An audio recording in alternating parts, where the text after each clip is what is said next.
Hello बच्चों, how are you.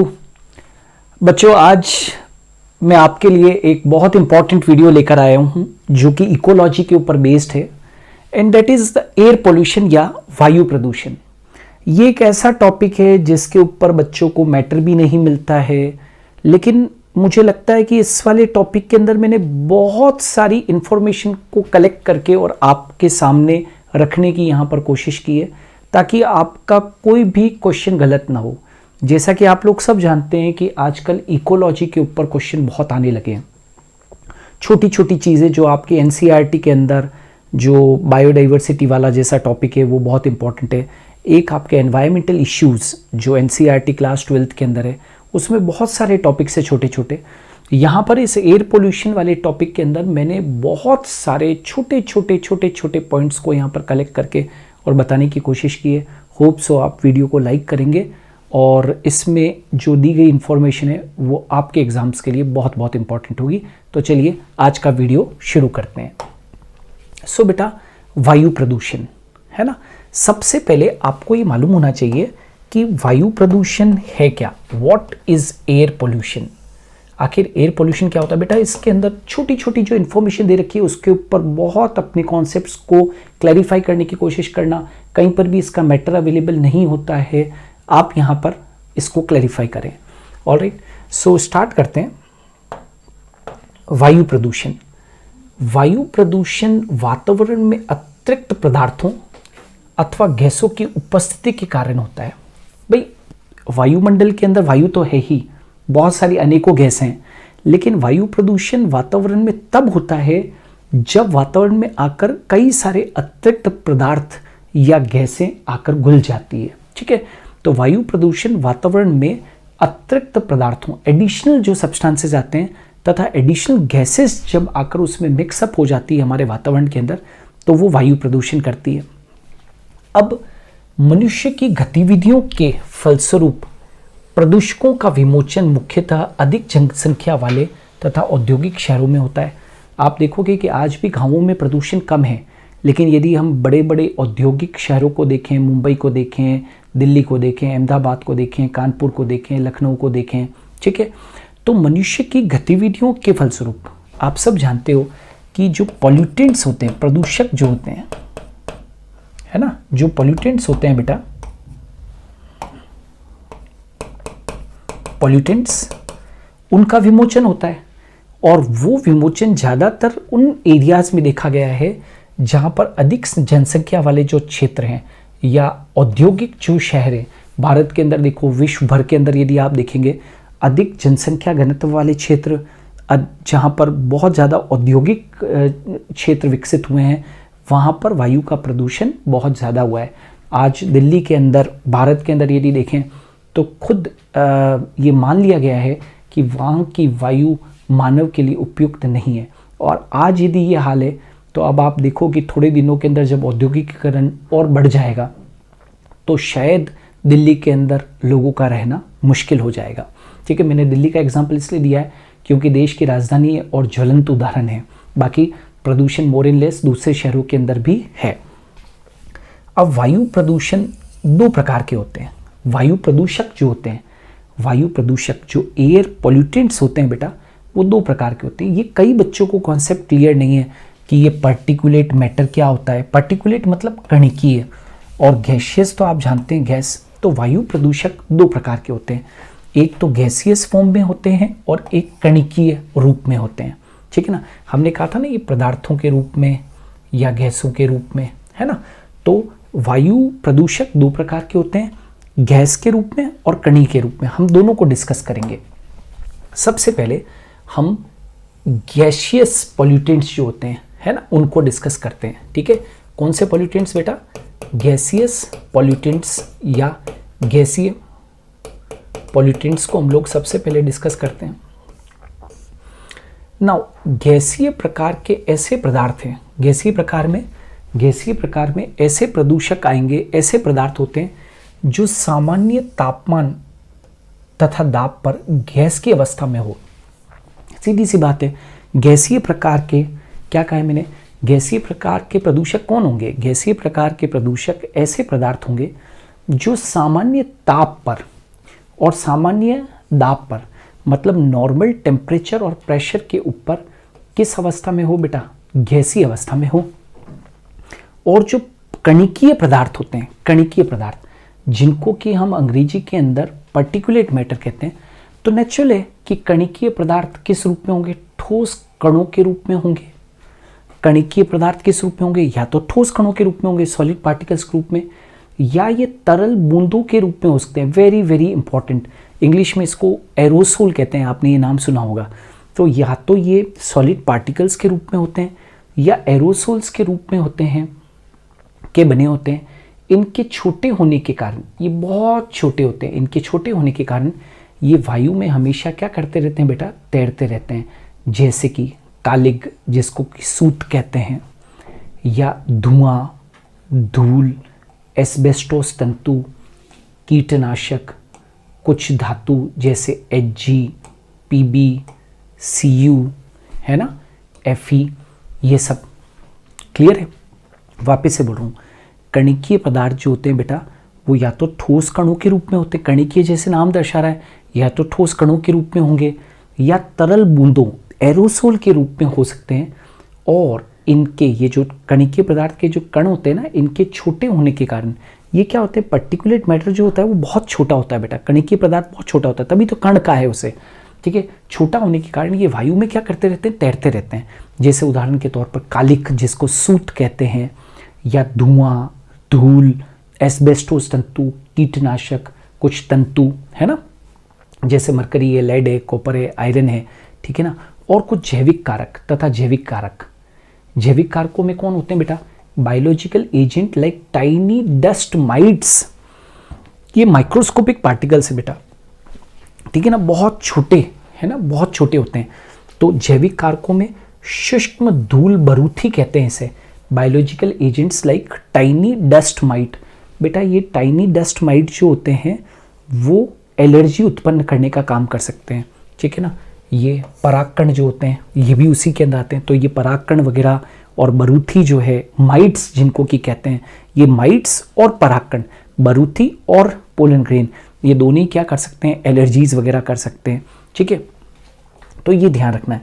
अब ये जो कणों की साइज की बात आती है, तो वायुमंडल के कण जिनका व्यास 10 माइक्रोमीटर से ज़्यादा है, क्या कहा मैंने बेटा, जिनका व्यास 10 माइक्रोमीटर से ज़्यादा है, वे एक दिन से कम समय में सतह पर बैठ जाते हैं। एक दिन से भी कम समय में सतह पर बैठ जाते हैं। जबकि कण जिनका व्यास 1 माइक्रोमीटर से कम है वो 1 सप्ताह तक हवा में बने रहते हैं। क्लियर। तो कणों की साइज की बात हो रही है ना, तो वायुमंडल के अंदर जो कण हैं जिनका व्यास 10 माइक्रोमीटर से अधिक है, वे एक दिन से भी कम समय के अंदर सतह पर बैठ जाते हैं। जबकि कण जिनका व्यास 10 माइक्रोमीटर या 10 माइक्रोमीटर से कम है वो 1 सप्ताह तक हवा में रहते हैं बेटा, ये कणिकीय पदार्थ। तो इसका मतलब ये हुआ कि तैरने वाले कणिकीय पदार्थ निम्न वायुमंडल अर्थात क्षोभ मंडल, मैंने आपको एक वीडियो के अंदर आपको सारे लेयर्स पढ़ाई थी एटमॉस्फेयर की, ट्रोपोस्फियर, स्ट्रेटोस्फियर, है ना, सारी पढ़ाई थी। तो तैरने वाले कणिकीय पदार्थ, ये वाले जो है ना 1 सप्ताह तक ये रह रहे हैं हवा के अंदर, तो तैरने वाले कणिकीय पदार्थ निम्न वायुमंडल, मतलब नीचे वाला जो एटमॉस्फेयर का जो नीचे वाला क्षेत्र है, ट्रोपोस्फियर में मनुष्य के श्वसन तंत्र को क्या कर देते हैं बेटा, उत्तेजित करते हैं। ये मनुष्य के श्वसन तंत्र को उत्तेजित कर देते हैं और उसके कारण कई प्रकार की बीमारियां, जैसे कि आपको मालूम है श्वसन तंत्र से संबंधित बीमारियां, अस्थमा, क्रोनिक ब्रोंकाइटिस, बहुत कॉमन सा डिजीज होती है ये अस्थमा, क्रोनिक ब्रोंकाइटिस इत्यादि, ये सब कुछ हो जाता है, ठीक है। तो वैसे भी तो आपने सुना होगा ये डस्ट टाइनी माइट्स वगैरह जो होते हैं, परागकण होते हैं, धुआं, धूल, है ना, ये सब जो है वो व्यक्तियों के अंदर अस्थमा और क्रोनिक ब्रोंकाइटिस करवाते हैं। आज यदि आप देखोगे तो जितने भी बड़े बड़े औद्योगिक शहर हैं, दिल्ली, मुंबई, नोएडा वगैरह, यदि आप देखोगे तो वहाँ पर कई लोग अस्थमा के शिकार हो रहे हैं। उसका एकमात्र कारण है ये कणिकीय पदार्थ। ये कणिकीय पदार्थ लोगों के अंदर श्वसन संबंधी बीमारियों को तीव्रता से उत्पन्न कर रहे हैं और शायद हो सकता है कि आने वाले कुछ सालों के अंदर बड़े बड़े जो शहर, औद्योगिक शहर है, वहाँ पर मानव के लिए शायद रहने के लिए उपयुक्त वो जगह नहीं रहेगी। ना वायुमंडल में पाए जाने वाले विभिन्न प्रदूषक कौन कौन से हैं, है ना। वायुमंडल के अंदर पाए जाने वाले विभिन्न प्रदूषक कौन कौन से हैं, ये बहुत इंपॉर्टेंट सेक्शन, और उनका मानव मात्र के ऊपर या दूसरे जीवों के ऊपर, पेड़ पौधों के ऊपर क्या प्रभाव है, वो अपने को यहाँ पर पढ़ना है। इंपॉर्टेंट है बेटा ये। वायुमंडल में जितने भी प्रदूषक पाए जाते हैं, कोशिश करूँगा कि यहाँ पर सबको मैं डिस्कस कर लूँ, ठीक है। तो वायुमंडल में, एटमॉस्फेयर के अंदर कौन कौन से प्रदूषक हैं और उनके शरीर के ऊपर क्या क्या प्रभाव हैं, उनको आप जानें। जैसे कार्बन मोनोऑक्साइड, इतना तो सबने सुना होगा कि ये बहुत ज़्यादा क्या होती है, टॉक्सिक होती है, बहुत ज़्यादा टॉक्सिक होती है। इसका स्रोत क्या है और प्रभाव क्या है वो देखें। ये वाहनों से निकलने वाला मुख्य वायु प्रदूषक है। सब लोग जानते हो कि वाहनों की संख्या हमारे देश में और विश्व भर के अंदर बढ़ रही है, और वाहनों से निकलने वाला जो मुख्य प्रदूषक यदि कोई है तो वो कौन है, कार्बन मोनोऑक्साइड है। और ये मुख्यतः वाहनों के धुएं से निकलती है। ये कहाँ से निकलती है, वाहनों के धुएं से निकलती है। इसका प्रभाव क्या है, इस गैस की अधिकता के कारण श्वास लेने में व्यक्ति को कठिनाई होती है। आप सब जानते हो कार्बन मोनोऑक्साइड शरीर के अंदर ज़्यादा हो जाएगा, राइट, तो श्वास लेने में दिक्कत आएगी। क्यों? क्योंकि ये गैस रक्त में जो हीमोग्लोबिन होता है ना, हीमोग्लोबिन से क्या हो जाती है, जुड़ जाती है। हीमोग्लोबिन की बंधुता कार्बन मोनोऑक्साइड के लिए बहुत ज़्यादा है। तो जैसे ही ये गैस श्वास के द्वारा अंदर आएगी तो ये गैस रक्त में हीमोग्लोबिन में क्या हो जाएगी, उससे डिसॉल्व हो जाएगी, घुल जाएगी, और एक हानिकारक अस्थायी यौगिक बनाती है। तो क्या होगा, हीमोग्लोबिन और किसके जुड़ने से, कार्बन मोनोऑक्साइड के जुड़ने से एक हानिकारक स्थायी यौगिक क्या होगा, निर्मित हो जाएगा, और इस कारण से रक्त की ऑक्सीजन वहन क्षमता क्या हो जाएगी, कम। अरे भाई, हीमोग्लोबिन किसको कैरी करती है बेटा, हीमोग्लोबिन किसको कैरी करती है, ऑक्सीजन को। और आप जानते हो हीमोग्लोबिन और ऑक्सीजन जुड़ते हैं तो ऑक्सी हीमोग्लोबिन बनती है, और ऑक्सी हीमोग्लोबिन अस्थायी कंपाउंड था, और ऑक्सी हीमोग्लोबिन ऑक्सीजन को कहाँ लेके जाती है, हमारे शरीर के ऊतकों के अंदर, कोशिकाओं के अंदर। लेकिन यहाँ पर जब हीमोग्लोबिन के साथ में कार्बन मोनोऑक्साइड जुड़ जाएगी तो रक्त की जो ऑक्सीजन वहन क्षमता है वो क्या हो जाएगी, नेचुरल कि रक्त की ऑक्सीजन वहन क्षमता को क्या कर देगी, कम कर देगी, और इससे श्वास रोध, राइट, एस्फाइक्शिएशन हो जाने से, श्वास रोध हो जाने से, श्वास में अवरोध उत्पन्न हो जाने से व्यक्ति की क्या हो जाएगी बेटा, मृत्यु हो जाएगी। तो आपको ये ध्यान रखना है कि कार्बन मोनोऑक्साइड बहुत बहुत घातक होती है। दूसरा जो चीज़ आ रही है, और वो आ रहा है अदहित हाइड्रोकार्बन, अनबर्न्ड हाइड्रोकार्बन। ये भी एक बहुत बड़ी प्रॉब्लम है। ये जो अनबर्न्ड हाइड्रोकार्बन है बेटा, ये मुख्यतः किससे निकलते हैं, ऑटोमोबाइल से। जो ये आप पेट्रोल डीजल वगैरह जो फॉसिल फ्यूल यूज़ करते हो उससे बाहर निकलते हैं ये, ठीक है। ये क्या है और कैसे वर्क करते हैं, देखो। अदहित हाइड्रोकार्बन, इनको क्या कहते हैं, 3,4 बेंच पायरीन। कौन कौन से अनबर्न्ड हाइड्रोकार्बन में कौन आते हैं, 3,4 बेंच पायरीन, CH4 और बेंजीन। ये किस में आते हैं, अनबर्न्ड हाइड्रोकार्बन में आते हैं। देखो कैसे, इनका स्रोत क्या है और प्रभाव क्या है, अभी पढ़ते हैं। जैसे कार्बन मोनोऑक्साइड का स्रोत क्या था और प्रभाव क्या था, हमने पढ़ा। तो जिस तरीके से आपने देखा था कार्बन मोनोऑक्साइड मुख्यतः वायु प्रदूषक है और ये वाहनों के धुएं से निकलती है, वैसे ही ये मुख्यतः वाहनों से तथा जीवाश्मी ईंधन से, वाहनों से और जीवाश्मी ईंधन जैसे पेट्रोल डीजल आदि के जलने से ये निकलता है। और इसमें कौन कौन सी है, 3,4 बेंच पायरीन, CH4 और बेंजीन है। तो CH4 का स्रोत कौन है, दलदल है। CH4 का स्रोत कौन है, दलदल है। CH4 वायुमंडल में पाए जाने वाला सबसे अधिक अदहित हाइड्रोकार्बन है। याद रखना, it is unburned hydrocarbon, right. क्या कहा मैंने, अपने वायुमंडल के अंदर सबसे ज्यादा मात्रा में पाए जाने वाला अदहित यदि कोई हाइड्रोकार्बन है तो वो कौन है बेटा, CH4 है, ठीक है। इससे प्रभाव क्या पड़ेगा, यदि मान लीजिए वातावरण के अंदर आप ये पेट्रोल डीजल फॉसिल फ्यूल्स वगैरह यूज़ करते हैं तो इनसे जो जब ये जलते हैं, इनके जलने से क्या होते हैं, अनबर्न्ड हाइड्रोकार्बन बाहर निकलते हैं। और अनबर्न्ड हाइड्रोकार्बन जो होते हैं वो फेफड़ों में कैंसर भी कर सकते हैं। तो आजकल जो लोगों को लंग कैंसर हो रहा है शहरी लोगों के अंदर, उसका मुख्य कारण है कि ये वातावरण प्रदूषित हो गया है, वायु प्रदूषित हो चुकी है और उसके अंदर अदहित हाइड्रोकार्बन से, अनबर्न्ड हाइड्रोकार्बन से, ठीक है। जैसे कि एक एग्जांपल दे रखा है कि पॉलीन्यूक्लियर एरोमेटिक हाइड्रोकार्बन, क्या कहा मैंने बेटा, polynuclear aromatic hydrocarbon, polynuclear aromatic hydrocarbon, है ना। ये क्या है, ये प्रमुख हाइड्रोकार्बन है, इससे भी कैंसर होता है। तो ये भी क्या करता है, कैंसर उत्पन्न करता है। कौन सा, पॉलीन्यूक्लियर एरोमेटिक हाइड्रोकार्बन, ये कैंसर कॉजिंग है। इसीलिए तो लोगों को आजकल ज़बरदस्त तरीके से कैंसर हो रहा है। जैसे लोगों को सर्दी जुकाम होता है, वैसे तो आज लोगों को कैंसर हो रहा है।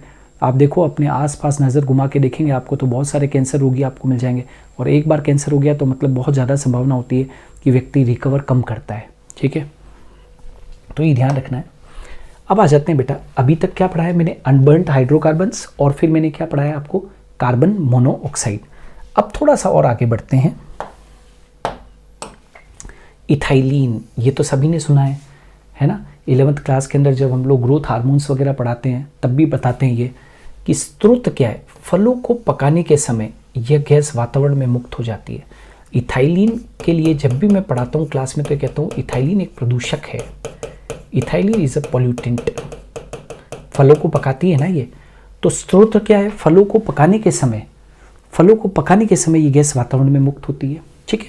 अब प्रभाव क्या है, इसके कारण पत्तियां बेमौसम गिर जाती है, लीफ फॉल हो जाता है, बेमौसम गिर जाती है, और पुष्प कलिकाओं का समय पूर्व गिरना इसके मुख्य प्रभाव है। एक तो पत्तियां जो होती है वो बेमौसम ही गिर जाती है, पतझड़ में गिरती है वो एक अलग चीज़ है, लेकिन बेमौसम पत्तियां गिर जाती है, पुष्प कलिकाओं का समय पूर्व गिरना इसका मुख्य कारण है, मतलब मुख्य प्रभाव है, ठीक है। तो इथाइलिन के बारे में भी आप लोग ध्यान रखें, ये भी एक वायु प्रदूषक है।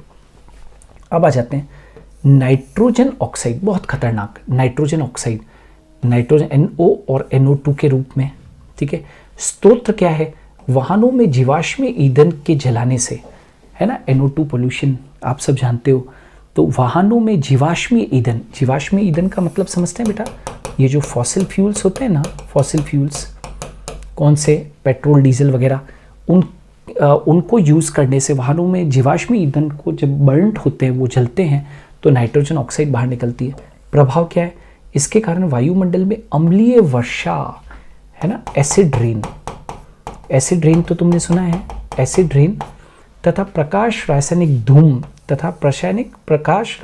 धूम को हो, है ना, photo and chemical smoke, right, या आप उसको फोटो केमिकल स्मोक कहते हैं, ठीक है ना। प्रकाश रासायनिक धूम को हो या फोटो केमिकल स्मॉग उत्पन्न होता है, साथ ही O3 भी मुक्त होती है। तो समझना नाइट्रोजन ऑक्साइड बहुत खतरनाक बेटा। वाहनों में जीवाश्म ईंधनों के जलाने से नाइट्रोजन ऑक्साइड NO या NO2 उत्पन्न होती है।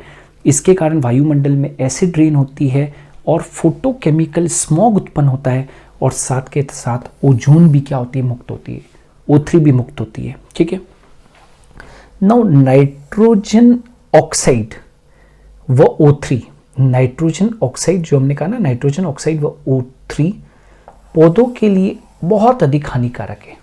क्या कहा मैंने, ये जो नाइट्रोजन ऑक्साइड है ना बेटा, और जो ओजोन है वो पौधों के लिए अधिक हानिकारक है, और मनुष्यों में इनके कारण किनके कारण, ये ओजोन, O3 और नाइट्रोजन ऑक्साइड के कारण तीव्र श्वसन रोगों जैसे कि इम्फाइसीमा, आपने नाम सुना होगा, इम्फाइसीमा हो जाता है के कारण तीव्र श्वसन रोगों, इम्फाइसीमा, फेफड़ों का फूलना एवं फेफड़ों का कैंसर आदि रोग हो जाते हैं। तो क्या क्या मैंने बताया बेटा, नाइट्रोजन ऑक्साइड एक बार फिर बता दूं, NO और NO2 के रूप में होता है। वाहनों में जीवाश्म ईंधनों के जलने से ये नाइट्रोजन ऑक्साइड उत्पन्न होते हैं। इसका प्रभाव ये है कि वातावरण के अंदर जब नाइट्रोजन ऑक्साइड वगैरह की मात्रा बढ़ेगी तो अम्लीय वर्षा होगी, और फोटोकेमिकल स्मॉग, प्रकाश रासायनिक धूम को उत्पन्न होगा, और साथ ही ओजोन भी क्या होगी, मुक्त होगी।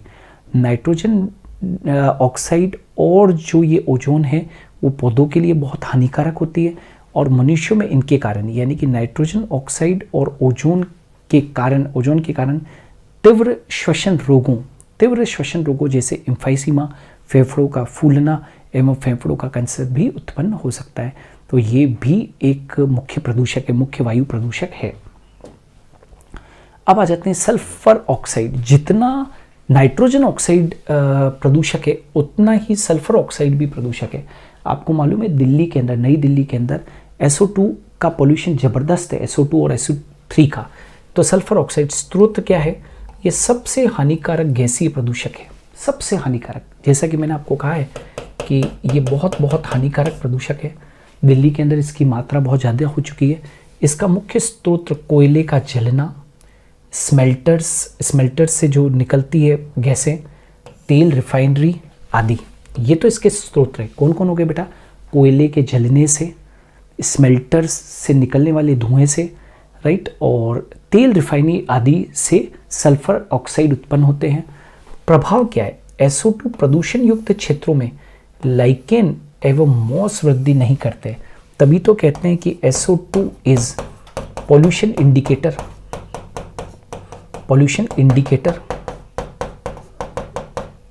मतलब SO2 प्रदूषण का सूचक है, प्रदूषण का सूचक है। ये एक प्रयोग किया गया तो देखा गया बेटा, दिल्ली के 200 किलोमीटर रेडियस के अंदर, दिल्ली के अंदर SO2 पोल्यूशन बहुत ज़्यादा है, तो दिल्ली के 200 किलोमीटर रेडियस में आपको लाइकेन वगैरह नहीं मिले, न तो लाइकेन और ना मोस मिले। जानते हो क्यों? क्योंकि SO2 इस बात का इंडिकेट करता है, SO2 राइट, ये जो SO2 वगैरह जो है, ये जो लाइकेन्स है ना, ये लाइकेन्स जो है बेटा, ये यहाँ पर मैं लिख देता हूँ, ये जो लाइकेन्स है ना, lichen is a pollution indicator, ठीक है ना। मतलब 200 किलोमीटर रेडियस के अंदर, दिल्ली के 200 किलोमीटर रेडियस के अंदर आपको लाइकेन नहीं मिला। लाइकेन उसी क्षेत्र में मिलते हैं बेटा जहाँ पर कि प्रदूषण नहीं है, पोल्यूशन नहीं है। लाइकेन आपको वहाँ पर कभी भी नहीं मिलेंगे जहाँ पर पोल्यूशन बहुत ज़्यादा है। तो देखो SO2 प्रदूषण युक्त क्षेत्रों में लाइकेन और मॉस वृद्धि नहीं करते, क्योंकि ये पोल्यूशन इंडिकेटर है ना। ये कैसे है बेटा? ये पोल्यूशन इंडिकेटर हैं, ठीक है ना। ये लाइकेन प्रदूषण का सूचक है। तो लाइकेन एवं मॉस वृद्धि नहीं करते। लाइकेन व मॉस SO2 प्रदूषण के सूचक है। लाइकेन व मॉस SO2 प्रदूषण के सूचक। Lichen is pollution indicator of SO2। Lichen प्रदूषण का राइट सूचक है। किसका? SO2 पोल्यूशन का सूचक है, ठीक है। ताजमहल भी इससे प्रभावित हुआ है ना। ताजमहल के पास में आपको मालूम है कि तेल रिफाइनरीज है। ताजमहल के पास में तेल रिफाइनरी है। उस तेल रिफाइनरी से निकलने वाला जो SO2 है वो ताजमहल की खूबसूरती को भी खराब कर रहा है, ठीक है। इतना ही नहीं, वातावरण के अंदर क्या धुआं भी तो है। धुएं में क्या क्या होता है? SO2, SO3, NO2, NO, CO, CO2, ये सब धुएं में शामिल है। तो कुल मिलाकर ये धुएं से भी आपको क्या हो रहा है? प्रदूषण हो रहा है ना। द्वितीयक प्रदूषक, अब ये बहुत खास है। ये कई लोगों को इसकी जानकारी नहीं है कि द्वितीयक प्रदूषक कौन होते हैं। Secondary pollutants. अब आपको जानना होगा, एक स्मोक के बारे में सुना होगा आपने। स्मोक, ये वर्ड आजकल बहुत प्रचलित है वायु प्रदूषण के दौरान। तो स्मोक है क्या? Smoke plus fog. Smoke plus fog is equal to smog. Smoke और फॉग, इसका SM शब्द और इसका राइट OG, इसका SM और इसका OG मिलकर और क्या बना है? स्मॉग बना है। ये शब्द डेस्विक्स ने दिया था, वैज्ञानिक का नाम है। और ये जो स्मोक राइट, ये जो स्मोग को रिंगलमान विधि से नापा जा सकता है कि किस जगह पर कितना स्मॉग है। उसको हम लोग, एक विधि होती है रिंगलमान विधि, उससे नापते हैं। इस रिंगलमान विधि को कोई पूछेगा नहीं, आपको बहुत ज़्यादा डिटेल के अंदर जाने की ज़रूरत नहीं है। तो रिंगलमान विधि से नापा जाता है, ये ध्यान रखना, स्मोक के लेवल को। अब लॉस एंजलस या फोटोकेमिकल स्मॉग, आपको याद है अभी एक वर्ड आया था बेटा, ये फोटोकेमिकल स्मॉग। याद है, नाइट्रोजन ऑक्साइड से अम्लीय वर्षा और फोटोकेमिकल स्मॉग उत्पन्न होता है और साथ ही O3 भी, ओजोन भी मुक्त होती है। मैं उसी फोटोकेमिकल स्मॉग की मैं बात कर रहा हूँ, ठीक है। फोटोकेमिकल, लॉस एंजलिस का फोटोकेमिकल स्मॉग, इसे सबसे पहले लॉस एंजलिस में देखा गया। लॉस एंजलिस में देखा गया, इसलिए इसको हम क्या बोलते हैं बेटा, लॉस एंजलिस या फोटोकेमिकल स्मॉग। इस प्रक्रिया में स्मोक, ये जो स्मोक है, स्मोक, कोहरा यानी कि fog, nitrogen oxide, hydrocarbon, oxygen, उच्च ताप और पराबैंगनी विकिरणों की आवश्यकता होती है। ये जो चीज़ है बेटा, ये जो फोटोकेमिकल स्मॉग जो डेवलप होता है ना, ये सबसे पहले लॉस एंजलिस में देखा गया। इस प्रक्रिया में फोटोकेमिकल स्मॉग, तो स्मॉग के अंदर तो स्मोक आएगा और क्या आएगा, फॉग, दोनों आएंगे। तो इस प्रक्रिया में स्मोक, कोहरा यानी कि fog, right, nitrogen oxide, hydrocarbon और क्या बेटा, ऑक्सीजन, उच्च ताप और पराबैंगनी विकिरणों की क्या होती है, आवश्यकता होती है। ये सब आपस में क्रिया करके, ये जितनी भी चीजें हैं, smoke, fog, nitrogen oxide, hydrocarbon, oxygen, उच्च ताप, उच्च पराबैंगनी विकिरण, ये सब क्या होती है, आपस में क्रिया करके और लाल भूरे रंग का स्मॉग, जिसको कि या ब्राउन हेज भी कहते हैं, बनाते हैं, ठीक है। भूरे रंग का स्मॉग या ब्राउन हेज भी बनाते हैं। इसमें क्या है, तो यहां पर देखो PAN, अभी PAN की बात करूंगा मैं, पर ऑक्सी एसिटाइल नाइट्रेट, पर ऑक्सी एसिटाइल नाइट्रेट, ठीक है ना, पर ऑक्सी एसिटाइल नाइट्रेट, ये वाला पर ऑक्सी एसिटाइल नाइट्रेट, ठीक है। तो ये भूरे रंग का स्मॉग या ब्राउन हेज, राइट, यानी कि जिसमें पर oxy acetyl nitrate plus ozone plus nitrogen oxide बनाते हैं, ये ब्राउन हेज बनाते हैं, जिसे फोटोकेमिकल स्मॉग कहते हैं। तो बेटा ये चीज़ क्लियर हो गई सबसे पहले कि स्मॉग क्या होता है। Smoke plus fog is equal to smog. और स्मॉग के भी दो प्रकार है, एक अभी नेक्स्ट पे आएगा, राइट, अभी जो नेक्स्ट आएगा ना, ये लंदन स्मॉग या सल्फर स्मॉग। एक तो लंदन स्मॉग है और एक जो है वो कौन सा, लॉस एंजलिस यानी कि फोटोकेमिकल स्मॉग। इससे सबसे पहले लॉस एंजलिस में देखा गया था, इसलिए लॉस एंजलिस स्मॉग कहते हैं।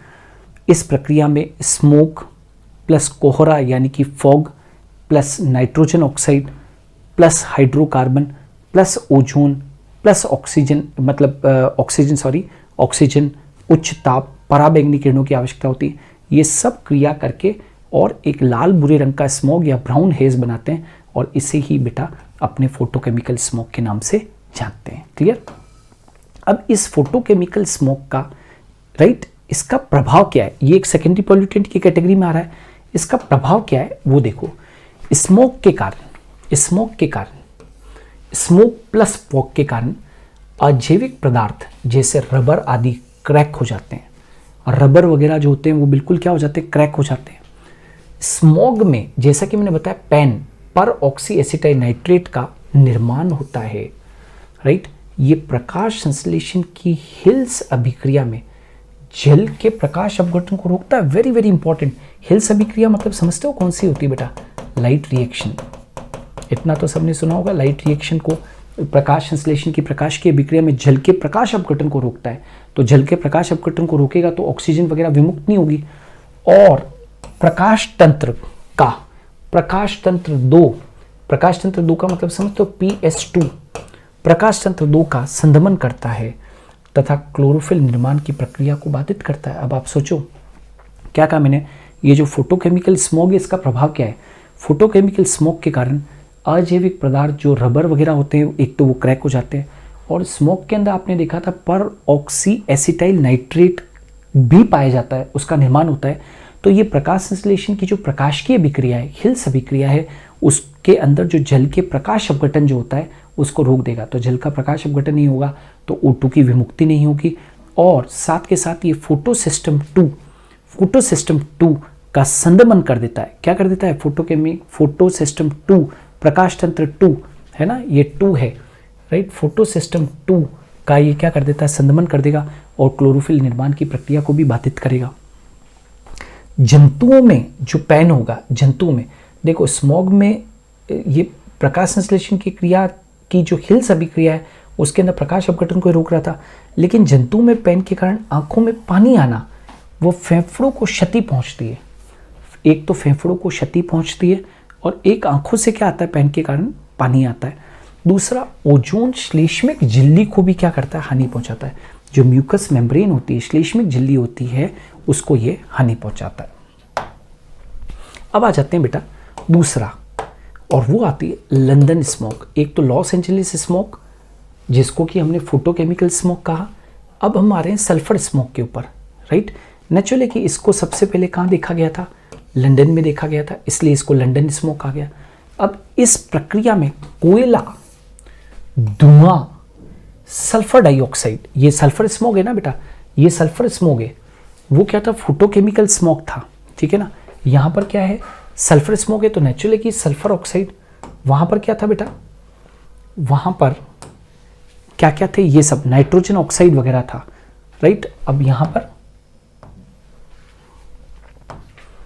सल्फर ऑक्साइड और SO2, SO3, कम ताप कोहरे की आवश्यकता होती है। ये सब लंदन स्मोक के लिए, सल्फर स्मोक के लिए किसकी आवश्यकता है बेटा? ये प्रक्रिया लंदन स्मोक किसके कारण बना था? कोयले के कारण, धुएं के कारण, सल्फर ऑक्साइड के कारण, कम ताप के कारण, कोहरे के कारण क्या बनता है? सल्फर स्मोक बनता है। और ये जितनी भी चीज़ें हैं सब कौन कौन सी? SO2, SO3 है ना, फॉग, धुआं, कोल, ये सब आपस में मिलकर H2SO4 की वाष्प यानी कि फॉग बनाते हैं। ये क्या बनाते हैं? H2SO4 की वाष्प, जिसको कि फॉग कहते हैं, वो बनाते हैं, ठीक है। अब ये जो फॉग है बेटा, है ना, जिसको कि सल्फर स्मोक कह रहे हो तुम, या फॉग, H2SO4 की वाष्प जिसको कि अपन ने फॉग कहा है, ये श्वास के साथ शरीर में प्रवेश करने के कारण, श्वास के साथ ये जो H2SO4 की जो वाष्प है ना, ये श्वास के साथ शरीर में प्रवेश करती है।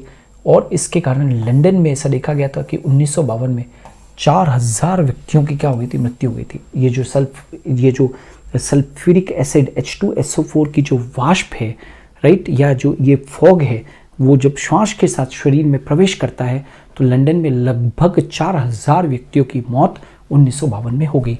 तो ये अपना कौन सा? सल्फर स्मोक है। अब आ जाते हैं, एक और चीज़ की चर्चा करूँगा यहाँ पर, और वो है बेटा, आप ये देखो यहाँ पर तो सबसे पहले तो मैंने सेकेंडरी पॉल्यूटेंट्स की बात हो रही है ना अभी, सेकेंडरी पॉल्यूटेंट्स की। तो पहला तो कौन सा हो गया? स्मोक। स्मोक क्या था बेटा? स्मोक प्लस कोहरा, यानी कि fog is equal to smoke. Smoke के अंदर भी मैंने दो चीज़ें पढ़ाई, लंदन स्मोक और सल्फर स्मोक। अब आ रहे हैं next one, and that is अम्लीय वर्षा। बहुत बहुत कॉमन टॉपिक बेटा, है ना, प्रश्न पूछते हैं और इम्पॉर्टेंट भी है। आपको मालूम होना चाहिए कि अम्लीय वर्षा में क्या क्या है। रॉबर्ट ऑगस्ट ने यह शब्द दिया, अम्लीय वर्षा, धुएं से निकलने वाले, ध्यान रखना, धुएं से निकलने वाले N2SO2 वो वातावरण की जल वाष्प, वातावरण में उपस्थित जल वाष्प, एक तो धुएं से निकलने वाली NO2 और SO2 वो वातावरण की जल वाष्प आपस में क्रिया करके और क्या बनाती बेटा? H2SO4 और नाइट्रिक एसिड बनाते हैं। NO2, SO2 वातावरण में उपस्थित जल वाष्प के साथ में क्रिया करते हैं और H2SO4 बनाते हैं। यही एसिड रेन का मुख्य कारण है, राइट, जो वर्षा के द्वारा पुनः धरती पर आ जाते हैं। इसे ही अम्लीय वर्षा यानी कि एसिड रेन के नाम से हम लोग जानते हैं बेटा, ठीक है। अब एसिड रेन भी दो तरीके की है, वेट डिपोजिशन और ड्राई डिपोजिशन। यदि अम्ल धरती पर वर्षा के रूप में आए, कोहरे के रूप में या बर्फ के रूप में आता है, यदि अम्ल जो एसिड है H2SO4 और HNO3 नाइट्रिक एसिड और सल्फ्यूरिक एसिड धरती पर वर्षा के रूप में, वेट रूप है ना, या कोहरे के रूप में, कोहरा देखा है ना अपने, फॉग के अंदर नमी होती है, या बर्फ के रूप में आता है, तो इसे हम लोग वेट डिपोजिशन कहते हैं। क्या कहते हैं? Wet deposition. और यदि अम्ल नाइट्रेट या सल्फेट युक्त धूल के कणों के साथ धरती पर सेटल हो, यदि ये अम्ल नाइट्रेट या सल्फेट युक्त नाइट्रेट या सल्फेट युक्त धूल के कणों के साथ धरती पर यदि सेटल हो जाए तो इसे ड्राई डिपोजिशन कहते हैं। इसका मतलब एसिड रेन भी दो तरीके की होगी, एक वेट और एक ड्राई। याद रखना अम्लीय वर्षा का जो पीएच है बेटा वो 5 से कम होता है, मतलब एसिडिक हो गया अच्छा खासा। अम्लीय वर्षा में 70% H2SO4 और 30% नाइट्रिक एसिड होता है। Very very very very important, आपसे ये कॉम्बिनेशन पूछ सकते हैं। अम्लीय वर्षा का पीएच 5 या 6 के बीच में होता है, तो 5-6 के बीच में होता है तो मतलब ये अम्लीय हो गया, ठीक है, क्योंकि उसमें H2SO4 और HNO3 है। और अम्लीय वर्षा में H2SO4 ज़्यादा होता है और HNO3 जो होता है वो कम होता है, 30% ही है। अच्छा, इसके कारण अब इसका प्रभाव क्या है, अम्लीय वर्षा का प्रभाव क्या होता है, राइट।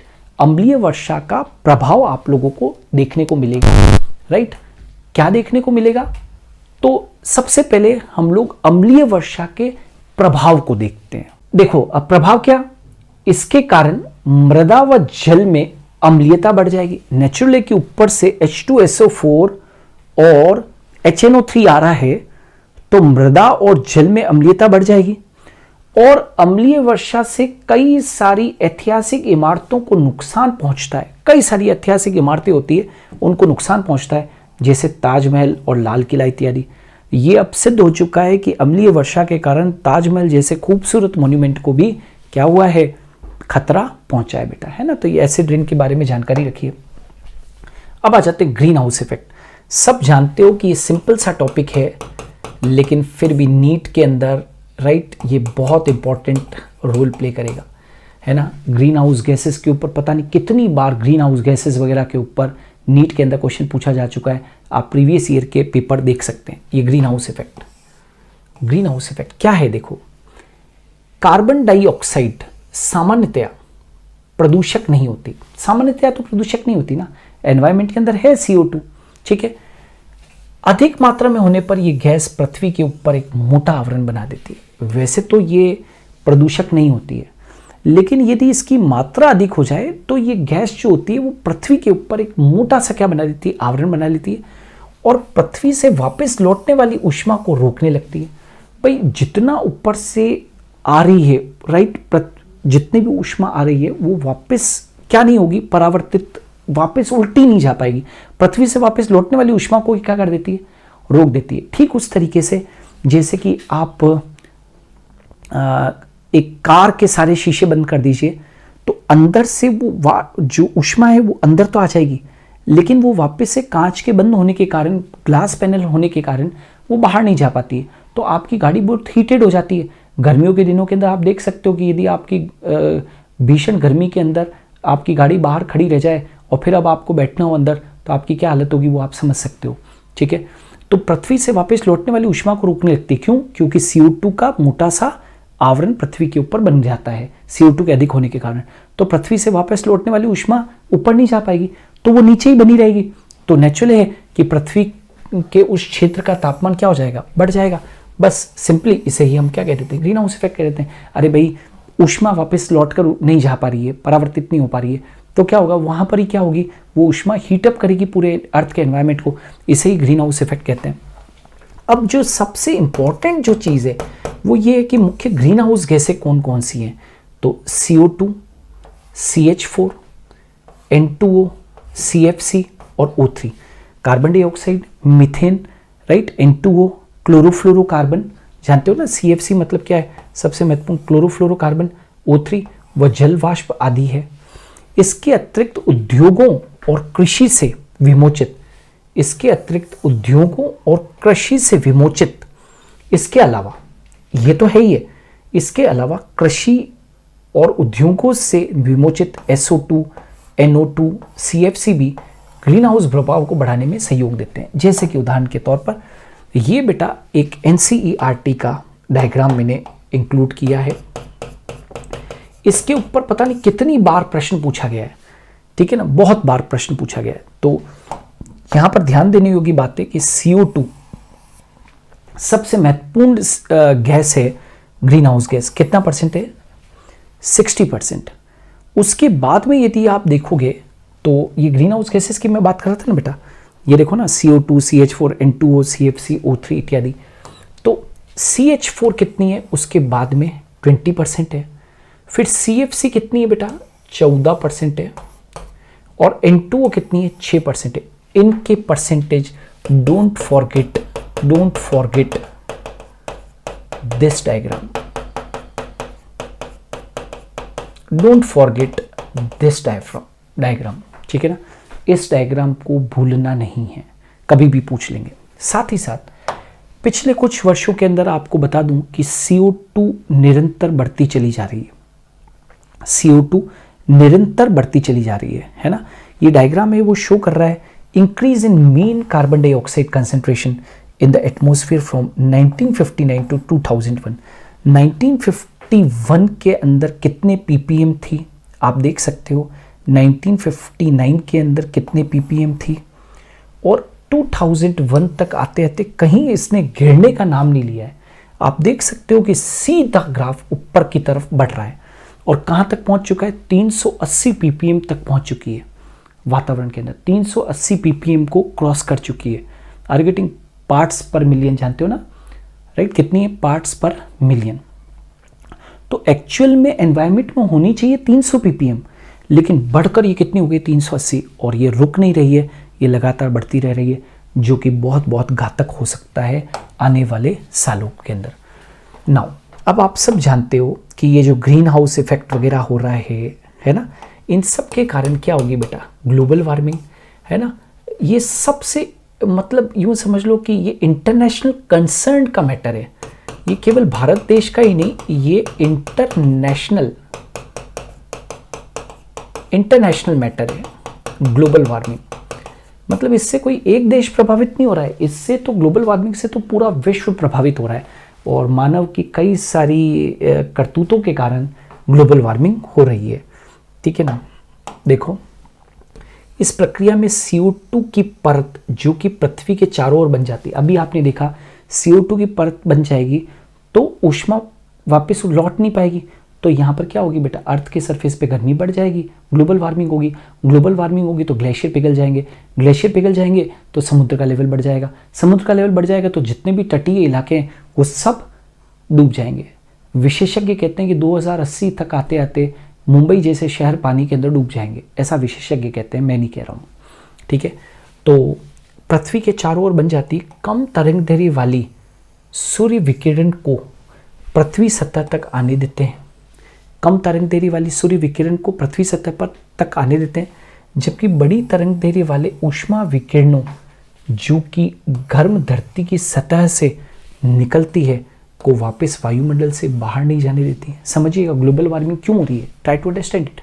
इस प्रक्रिया में CO2 की परत जो पृथ्वी के चारों ओर बन जाती है वो क्या करेगी बेटा, कम तरंगदैर्घ्य वाली सूर्य विकिरण को तो पृथ्वी की सतह तक आने देगी, कम तरंगदैर्घ्य वाली सूर्य विकिरण को तो वो आने देगी CO2, लेकिन बड़ी तरंगदैर्घ्य वाली, है ना, बड़ी तरंगदैर्घ्य मतलब वेवलेंथ वाली ऊष्मा विकिरण जो हीट रेडिएशन है जो कि गर्म धरती की सतह से निकली थी, उल्टा परावर्तित हुई थी ना, वो वापस वायुमंडल से बाहर नहीं जा पाएगी। तो नेचुरल है कि ये पृथ्वी की सतह को क्या कर देगी बेटा, गर्म कर देगी। इससे धीरे धीरे पृथ्वी का तापमान क्या लगने लगेगा, तापमान बढ़ने लगेगा, जिसे क्या कह देते हैं हम लोग ग्लोबल वार्मिंग। तो सीधी सी बात है, CO2 की मोटी परत के कारण जो ऊष्मा है वो वापस से जा नहीं पा रही है और यहाँ पर ही रुक रही है, जिसकी वजह से ग्लोबल वार्मिंग हो रही है। नाउ विगत वर्षों के अंदर यदि हम बात करें तो विगत वर्षों में वायुमंडल में CO2 की मात्रा 280 ppm थी कभी शुरुआत में, बढ़कर 368 ppm हो गई है। कितना, 1956 से 2000 तक के बीच। ये एक आंकड़े, अभी एक मैंने ग्राफ भी आपको शो किया था जो तकरीबन वो एक रिपोर्ट थी और ये भी एक रिपोर्ट है। नाउ 368 ppm हो गई है ना, राइट। मैंने क्या कहा, विगत वर्षों में वायुमंडल में CO2 की मात्रा 280 ppm से बढ़कर 368 ppm हो गई है तक, 1956 से 2020 तक। यदि CO2 याद रखना, यदि CO2 के बढ़ने की दर यही रही तो सन 2020 में इसकी मात्रा दुगनी हो जाएगी, है ना। ये आंकड़े बताते हैं कि 2020 पहले जब बताया था, ठीक है ना, एक रिपोर्ट आई थी, उसके बाद रिपोर्ट नहीं आई इसलिए आंकड़े नहीं आए कि एक रिपोर्ट में कहा गया था कि भाई 2020 तक आते आते इसकी मात्रा क्या हो जाएगी, दुगनी हो जाएगी, जिसके कारण ग्रीन हाउस प्रभाव होगा। जिसके कारण क्या होगा, ग्रीन हाउस प्रभाव होगा। इससे पृथ्वी का तापमान बढ़ेगा। केवल 2 या 3 डिग्री तापमान बढ़ने से हिमनद यानी कि ग्लेशियर्स, यदि 2 या 3 डिग्री तापमान भी बढ़ गया तो जो ग्लेशियर्स हैं और जो ध्रुवीय टोपियां हैं, पोलर कैप्स है, वो पिघलेगी बेटा, वो पिघलेगी और समुद्र तटीय मैदानों में बाढ़ आएगी। वो पिघलेगी, समुद्र तटीय इलाकों में, मैदानों में बाढ़ आएगी। वर्षा का चक्रण जो है, पूरी साइकिल है, वो बदल जाएगी और संभवतः द्वीप पानी में डूब जाएंगे। और नेचुरल है कि जितने भी द्वीप बने हुए हैं, है ना, बहुत सारे द्वीप हैं, ठीक है, तो वो सारे के सारे जो आइलैंड है, नेचुरली कि ग्लेशियर पिघलेंगे, है ना, तो पानी का, समुद्र का लेवल बढ़ेगा और सारे के सारे जो हैं वो आइलैंड्स जो हैं, वो द्वीप समूह जो हैं वो डूब जाएंगे। CO2 की मात्रा में वृद्धि होने के कारण पादपों में प्रकाश संश्लेषण की दर बढ़ जाती है। CO2 के प्रति पादपों के इस व्यवहार को कार्बन डाइऑक्साइड फर्टिलाइजेशन इफेक्ट कहते हैं। समझिएगा क्या कहा मैंने बेटा, CO2 की मात्रा में वृद्धि होने के कारण पादपों में प्रकाश संश्लेषण की दर बढ़ जाती है। आप सब जानते हो पादप CO2 को फिक्स करते हैं, तो पादपों में प्रकाश संश्लेषण की दर नेचुरल है कि बढ़ेगी। CO2 के प्रति पादपों के इस व्यवहार को कार्बन डाइऑक्साइड फर्टिलाइजेशन इफेक्ट कहते हैं। ठीक है, कार्बन डाइऑक्साइड फर्टिलाइजेशन इफेक्ट। ऐसा मानते हैं कि 20वीं सदी के अंदर, 20वीं शताब्दी में विश्व का तापमान 0.6 डिग्री सेल्सियस बढ़ा है। 20वीं शताब्दी में समुद्र तल 1 से 2 mm प्रतिवर्ष बढ़ा है। इसका मतलब जब तापमान बढ़ रहा है, CO2 बढ़ रही है, उससे पृथ्वी का तापमान बढ़ रहा है। तापमान बढ़ रहा है तो ग्लेशियर पिघल रहे हैं, ग्लेशियर पिघल रहे हैं तो समुद्र जो तल है उसकी प्रतिवर्ष उसका जो लेवल हो रहा है वो थोड़ा थोड़ा mm में बढ़ रहा है। और यदि ये ग्लोबल वार्मिंग बढ़ती गई तो सारे के सारे द्वीप समूह और तटीय इलाकों पर बसे शहर पानी के अंदर डूब जाएंगे। अब वायु प्रदूषण का नियंत्रण कैसे करें? अब सबसे बड़ी बात है कि चलो वायु प्रदूषण हो गया, अब आगे स्थिति और न बिगड़े उसके लिए अपने को क्या करना पड़ेगा कि वायु प्रदूषण को नियंत्रित करने के लिए हमें ठोस उपाय लेने पड़ेंगे। तो कणिकीय पदार्थ का नियंत्रण सबसे पहले अपने देखेंगे। कणिकीय पदार्थ का नियंत्रण, पार्टिकुलेट मैटर था ना बेटा, पार्टिकुलेट मैटर, उसका नियंत्रण करेंगे।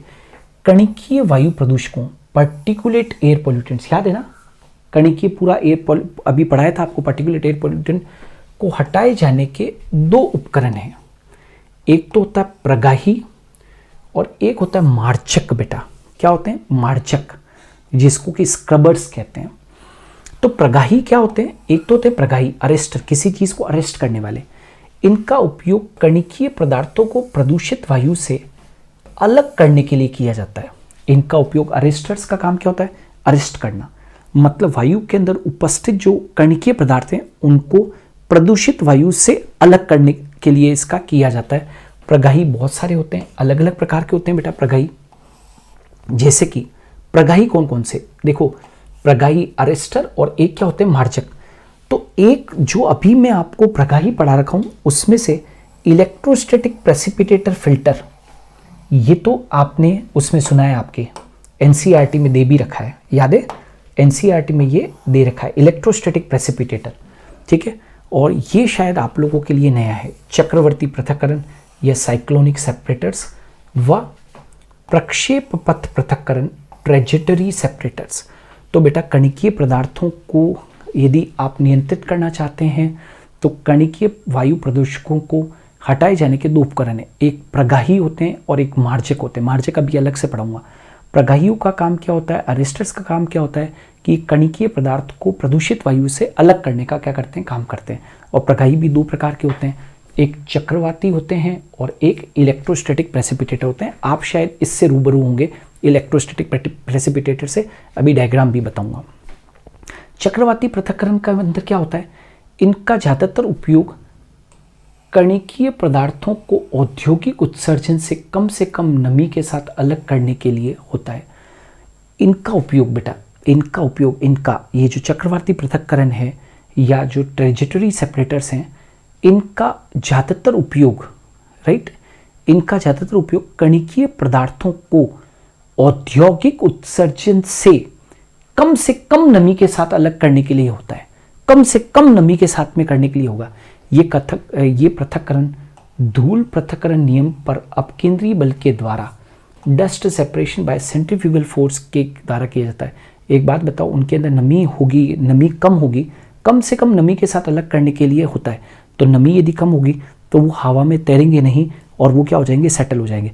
आपने देखा था ना, कणिकीय पदार्थ हवा में तैरते रहते हैं, लेकिन यदि उनको औद्योगिक उत्सर्जन से निकलते वक्त उनकी नमी को कम कर दिया गया तो वो क्या हो जाएंगे, कम से कम नमी के साथ अलग करने के लिए होता है। तो कणिकीय पदार्थों को औद्योगिक उत्सर्जन से कम नमी के साथ अलग करने के लिए होता है इनका, है ना।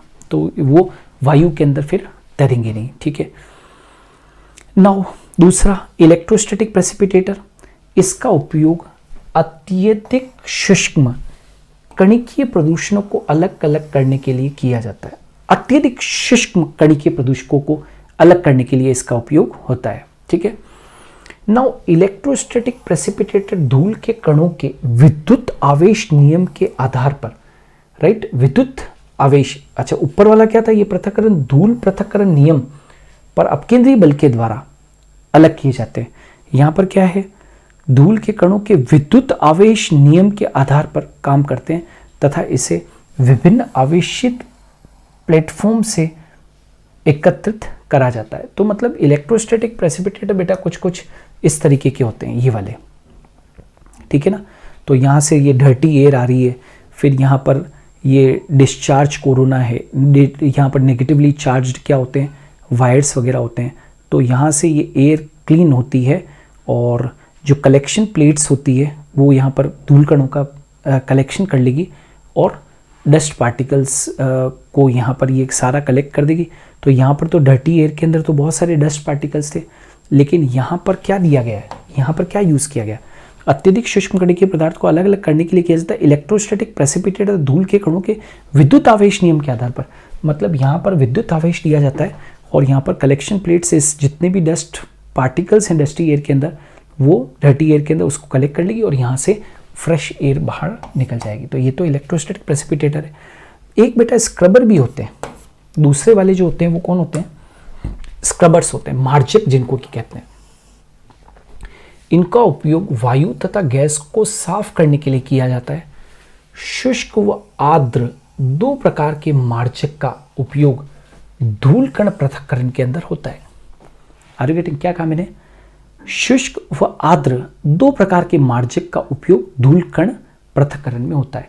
तो बस दो चीजें याद रखना, अरेस्टर्स और स्क्रबर्स, इन दोनों का उपयोग होता है। नाउ गैसीय वायु प्रदूषकों का नियंत्रण अभी क्या था बेटा, अभी क्या था, कणिकीय। सबसे पहले हम वायु प्रदूषण का नियंत्रण पढ़ रहे थे ना, तो अपने पढ़ रहे थे कणिकीय पदार्थ का नियंत्रण, ये ए वाला था। तो अपने प्रगाही और मार्जक का यूज किया जिसके द्वारा हम लोग कणिकीय पदार्थ का नियंत्रण कर रहे हैं। अब कणिकीय पदार्थ के नियंत्रण के अलावा अब कौन से होते हैं, गैसीय प्रदूषकों का नियंत्रण, है ना। तो देखो आप सब जानते हो, कंबस्शन, किसी चीज को जलाने से, अवशोषण व अधिशोषण तकनीक का उपयोग, दहन, राइट, दहन, अवशोषण व अधिशोषण तकनीक का उपयोग गैसीय प्रदूषकों को नियंत्रित करने के लिए किया जाता है। किस किस का, दहन और क्या, अवशोषण यानी कि एब्जॉर्प्शन और एडजॉर्प्शन यानी कि अधिशोषण का उपयोग गैसीय प्रदूषकों को नियंत्रित करने के लिए किया जाता है। कैसे, तो दहन का मतलब क्या होता है, बर्निंग, किसी चीज को जलना। इस प्रक्रिया में ऑक्सीजन योग्य गैसीय प्रदूषक उच्च ताप पर पूरी तरह जल जाते हैं। इस प्रक्रिया में ऑक्सीजन योग्य गैसीय प्रदूषक, ठीक है, उच्च ताप पर पूरी तरह से जल जाते हैं। जैसे पेट्रो रासायनिक, उर्वरक, पेंट, वार्निश आदि उद्योग दहन के द्वारा गैसीय प्रदूषणों का नियंत्रण करते हैं। क्या कहा है बेटा, इसका मतलब क्या है, दहन का मतलब क्या होता है, कंबस्शन। इस प्रक्रिया में ऑक्सीजन योग्य गैसीय प्रदूषक उच्च ताप पर पूरी तरह क्या हो जाते हैं, जल जाते हैं। उच्च ताप पर पूरी तरीके से क्या हो जाएंगे, जल जाएंगे। क्लियर, क्या कहा मैंने, ऑक्सीजन योग्य गैसीय प्रदूषक जो होंगे वो उच्च ताप पर क्या होंगे, जैसे ही उनको उच्च ताप दिया जाएगा, दहन का मतलब होता है कंबशन, उच्च ताप दिया जाएगा तो ऑक्सीजन योग्य जितने भी गैसीय प्रदूषक हैं वो सब जल जाएंगे। पेट्रो रासायनिक, उर्वरक, पेंट, वार्निश आदि उद्योग दहन के द्वारा गैसीय प्रदूषण का नियंत्रण करने की कोशिश करते हैं। अवशोषण, इस प्रक्रिया में गैसीय प्रदूषकों को उचित अवशोषक पदार्थों पर अवशोषण करवा दिया जाता है। इस प्रक्रिया में गैसीय प्रदूषकों को उचित अवशोषक पदार्थों पर, मतलब जो उसका अवशोषण कर ले, गैस प्रदूषकों का जो अवशोषण कर ले, है ना, उन पदार्थों से अवशोषण करवाया जाता है। अधिशोषण क्या होता है, इस तकनीक का उपयोग जहरीली गैसों, वाष्प तथा ज्वलनशील मिश्रण को नियंत्रित करने में होता है, जिसे ऊपर दी गई दो प्रक्रियाओं द्वारा नहीं हटाया जा सकता। इन प्रदूषकों को किसी बड़ी ठोस सतह पर अवशोषित करवाया जाता है। किसी ठोस सतह पर उनको क्या करवाया जाता है, अधिशोषण हमेशा किस पे होता है, किसी ठोस सतह के ऊपर होता है बेटा, है ना। तो ये देखो, इस तकनीक का उपयोग जहरीली गैसों, वाष्प तथा ज्वलनशील मिश्रण को नियंत्रित करने में होता है, जिसमें कि दहन और अवशोषण प्रक्रिया द्वारा इनको नहीं हटाया जा सकता, इन टॉक्सिक गैसों को, इन जहरीली गैसों को। इन प्रदूषकों को हटाने के लिए किसी बड़ी ठोस सतह पर अवशोषित करवाया जाता है। ठोस सतह पर अवशोषण होना किसी चीज़ का, ठोस सतह पर किसी चीज़ का अवशोषण होना ही क्या है, अधिशोषण है। ये भी ध्यान रखिए। अब अन्य विधियां क्या क्या है, प्रदूषण नियंत्रण की अन्य विधियां क्या क्या है। बेरियम यौगिक पेट्रोल में डालने से धुआं कम निकलता है तो प्रदूषण भी कम होगा। बेरियम यौगिक यदि पेट्रोल में मिला दिया जाए तो धुआं कम निकलता है। कारखानों आदि से निकलने वाली गैसों की गुणवत्ता का नियंत्रण अत्यधिक आवश्यक है, क्योंकि कारखानों से निकलने वाली गैसें ही वायु प्रदूषण कर रही है। औद्योगिक कारखानों को केवल एक स्थान पर ही नहीं रहने देना चाहिए। औद्योगिक कारखानों को केवल एक स्थान पर ही नहीं रहने देना चाहिए। नॉर्मली क्या होता है कि सरकार ऐसी जगह लोकेट कर देती है कि भाई ये पूरा का पूरा औद्योगिक जोन है, ये कॉमर्शियल जोन है, तो आप 100 फैक्ट्रियों को एक ही जगह पे खोल दोगे जिनसे कि एग्जॉस्ट निकल रहा है, तो उस पूरे इलाके का वातावरण क्या हो जाएगा, खराब हो जाएगा। अलग अलग जगह पे होनी चाहिए, है ना। औद्योगिक इकाइयाँ जो होती है वो अलग अलग जगह पे होनी चाहिए। धुएं का निस्पंदन और शुद्धिकरण करने के पश्चात ही उसे वातावरण में छोड़ा जाना चाहिए। मतलब धुएं का फिल्ट्रेशन हो जाए, प्यूरिफिकेशन हो जाए, उसके बाद में ही हमें वातावरण में छोड़ना चाहिए। 50 माइक्रोमीटर से ज़्यादा साइज के कणों को पृथक करने के लिए ग्रेविटी सेटिंग टैंक या पोरस फिल्टर का उपयोग करते हैं। मतलब 50 माइक्रोमीटर से ज़्यादा साइज के यदि कण हैं तो उनको पृथक करने के लिए ग्रेविटी सेटिंग टैंक, मतलब वो ग्रेविटेशन फोर्स के कारण क्या हो जाएंगे, सेटल हो जाएंगे, या पोरस फिल्टर का क्या किया जाता है बेटा, उपयोग किया जाता है ना। ओजोन अपघटन, ओजोन डिप्लीशन, ये भी एक नया टॉपिक है, ठीक है ना, और इम्पॉर्टेंट भी है, क्योंकि आप सब जानते हो कि ओजोन लेयर डिप्लीट हो रही है। इतना तो सभी ने सुना होगा कि ओजोन लेयर अपघटित हो, अब वो डिप्लीट हो रही है, और एक वक्त ऐसा आएगा कि जब ओजोन होल बहुत बड़ा हो जाएगा, मतलब ओजोन बहुत पतली हो जाएगी। ओजोन होल का मतलब है ओजोन बहुत पतली हो जाएगी तो सीधी यूवी किरणें पृथ्वी पर पड़ेगी और कई सारे लोग कैंसर से ग्रसित हो जाएंगे। क्यों? क्योंकि यूवी किरणें शरीर के अंदर भेद तो नहीं पाएगी, तो शरीर की सतह के ऊपर ही लोगों को हार्म करेगी। तो वायुमंडल में ओजोन की बहुत कम मात्रा होती है, समझना। लेकिन पृथ्वी की सतह पर 16 किलोमीटर से 25 किलोमीटर की ऊंचाई पर इसकी सांद्रता अधिक होती है। मैंने आपको एटमॉस्फेयर वाले टॉपिक के अंदर बताया था ये कि वायुमंडल में तो ओजोन की मात्रा कम है, लेकिन पृथ्वी की सतह से यदि 16 किलोमीटर से 25 किलोमीटर तक की ऊंचाई के ऊपर जाएं तो उसकी सांद्रता सर्वाधिक होती है। समझो, सामान्य ताप के ऊपर और दाब पर ओजोन परत की मोटाई 3 मिलीमीटर होती है। सामान्य ताप और दाब पर ओजोन की मोटाई 3 मिलीमीटर होती है, लेकिन ध्रुवों पर मोटाई 4 मिलीमीटर होती है। अब समझना, ओजोन परत की मोटाई कम हो जाने से पृथ्वी पर यूवी किरणें आ जाती है। यूवी विकिरणें पृथ्वी पर सीधी गिरेगी यदि उसकी मोटाई कम हो जाएगी, जिसकी वजह से व्यक्तियों को क्या होगा, त्वचा कैंसर, मेलिनोमा तथा उत्परिवर्तन होंगे, है ना। मेलिनोमा होगा, त्वचा कैंसर होगा, उत्परिवर्तन होंगे। ओजोन होल सर्वप्रथम 1985 में निम्बस 7 उपग्रह के द्वारा अंटार्कटिका में देखा गया, है ना। ओजोन होल मतलब ओजोन की उस इलाके के अंदर बहुत पतली सी परत रह गई है। निम्बस 7 उपग्रह के द्वारा अंटार्कटिका में देखा गया। अब आखिर ये ओजोन अपघटन कर कौन रहा है? तो रेफ्रिजरेटर, एयर कंडीशनर, हवाई जहाज आदि में उपयोग किए जाने वाले एरोसोल, है ना, तरल जो होते हैं वो, क्लोरोफ्लोरोकार्बन जिनको CFC कहते हैं, इस ओजोन परत को पतली अथवा कम कर देते हैं और इस पतली परत को ओजोन छेद या ओजोन अपघटन, ओजोन होल या ओजोन डिप्लीशन कहते हैं। आई होप सो ये ओजोन अपघटन आपको समझ में आ गया होगा।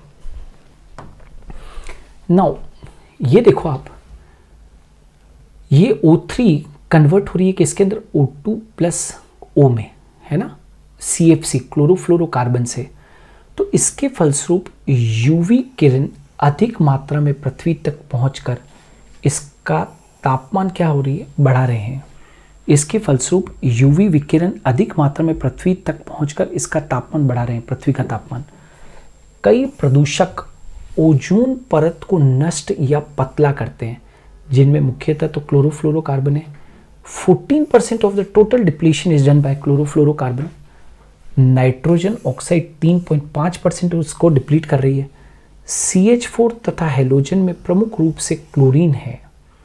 सर्वाधिक ओजोन डिप्लीशन पोटेंशियल CFC के कारण होता है, क्योंकि इससे क्लोरीन मुक्त होती है। याद रखना बेटा, क्लोरोफ्लोरोकार्बन सर्वाधिक यदि कोई खराब कर रहा है तो वो कौन है? 14% ओजोन डिप्लीशन के लिए कौन जिम्मेदार है? CFC। क्यों? क्योंकि उससे क्या विमुक्त हो रही है बेटा? क्लोरीन मुक्त हो रही है। इससे क्लोरीन मुक्त हो रही है, ध्यान दीजिएगा। इस प्रक्रिया में, ये जो ओजोन डिप्लीशन की प्रक्रिया, इस प्रक्रिया में एक क्लोरीन परमाणु प्रकाश अपघटन की क्रिया द्वारा, एक क्लोरीन परमाणु प्रकाश अपघटन की क्रिया द्वारा 1,00,000 ओजोन अणुओं को ऑक्सीजन के अणुओं में बदल जाता है। इस प्रक्रिया में क्या कहा मैंने? एक क्लोरीन परमाणु प्रकाश अपघटन की क्रिया द्वारा 1,00,000 ओजोन अणुओं को, एक क्लोरीन परमाणु प्रकाश अपघटन की क्रिया द्वारा 1,00,000 ओजोन अणुओं को, ध्यान दीजिएगा, 1,00,000 ओजोन अणुओं को ऑक्सीजन के अणुओं में बदल देता है। ठीक है। अच्छा, ये जो CF2Cl2 क्लोरोफ्लोरोकार्बन के CF2Cl2 की आयु 139 वर्ष है। CFCl3 यानी कि CFC11 की आयु 77 वर्ष है ना।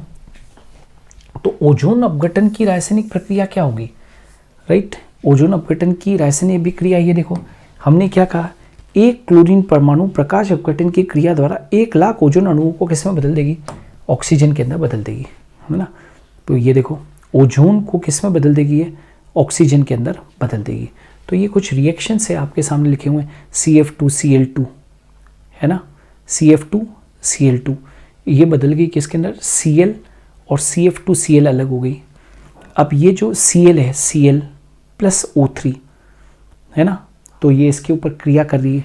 हमने कहा ना, ये देखो एक क्लोरीन परमाणु प्रकाश अपघटन की क्रिया द्वारा 1,00,000 ओजोन अणुओं को ऑक्सीजन के अणुओं में बदल देती है। ये देखो क्रिया हुई, तो ओजोन को किस में बदल दिया बेटा? ऑक्सीजन में। और ये ClO, अब ये ClO प्लस O, तो Cl प्लस O2, तो ये सक्रिय क्लोरीन है। ठीक है, तो ओजोन अपघटन की ये रासायनिक अभिक्रिया है ना। ओजोन परत की मोटाई को हम डॉप्सन यूनिट या इकाई से नापते हैं। ठीक है ना, डॉप्सन यूनिट, जैसे ईयर दे रखा है और थिकनेस ऑफ ओजोन। 1975 में इसकी थिकनेस थी 225 डॉप्सन यूनिट, 1985 में थी 136 डॉप्सन यूनिट, और 1994 के अंदर ये होगी 94 डॉप्सन यूनिट, और ये अब 2020 तक तो आते आते और घटती जा रही है। तो कहाँ थिकनेस कितनी ज़्यादा थी? 1979 तक, और जैसे जैसे औद्योगिकरण बढ़ रहा है और हम लोग कई सारी चीज़ों को यूज़ कर रहे हैं, रेफ्रिजरेटर्स वगैरह, एयर कंडीशनर्स वगैरह, तो उनसे क्लोरोफ्लोरोकार्बन निकलकर और इसकी मोटाई को पतला कर रहे हैं। अंटार्कटिका में ओजोन छेद अगस्त के अंत से अक्टूबर के प्रारंभ में दिखाई देता है। अंटार्कटिका में ओजोन छेद अगस्त के अंत से अक्टूबर के प्रारंभ में दिखाई देता है, जबकि सामान्यतया ओजोन छेद स्प्रिंग टाइम फरवरी अप्रैल में अधिक होता है तथा जुलाई से अक्टूबर में ये कम होता है। ये बता रखा है कि ओजोन छेद कब आपको दिखाई देगा? शेरवुड, क्या कहा मैंने? शेरवुड रोलैंड, मैरियो मोलिना तथा पॉल क्रुश्चेन को 1995 में पर्यावरण विज्ञान के लिए इनको क्या दिया गया था बेटा? नोबेल पुरस्कार भी दिया गया था। ये एक एक्स्ट्रा इन्फॉर्मेशन है, वो आप लोग ध्यान रखिए। तो बेटा आज की वीडियो के अंदर हम लोग वायु प्रदूषण की बात कर रहे थे। वायु प्रदूषण का नियंत्रण कैसे किया जाए वो हम बात कर रहे थे। हमने ओजोन डिप्लीशन की बात की, ग्लोबल वार्मिंग की हम लोगों ने बात की, ग्रीन हाउस इफेक्ट की हम लोगों ने बात की, है ना। तो कई बार हम लोग जिन चैप्टर्स को आसान समझ लेते हैं, प्रश्न उनसे आ जाता है और वहाँ पर ही हमसे गलतियाँ हो जाती है। मैं चाहता हूँ कि आपकी तैयारी कुछ इस तरीके से हो कि आपकी गलतियाँ ना के बराबर हो। हम लोग आपके लिए लगातार YouTube के ऊपर वीडियोस लेकर आ रहे हैं। इनको खूब सारा लाइक कीजिए, शेयर कीजिए, ताकि ज़्यादा से ज़्यादा बच्चों के पास में एक ऑथेंटिक सटीक कंटेंट वाली जो इन्फॉर्मेशन है वो पहुँचे। सो आज के लिए इतना ही, धन्यवाद।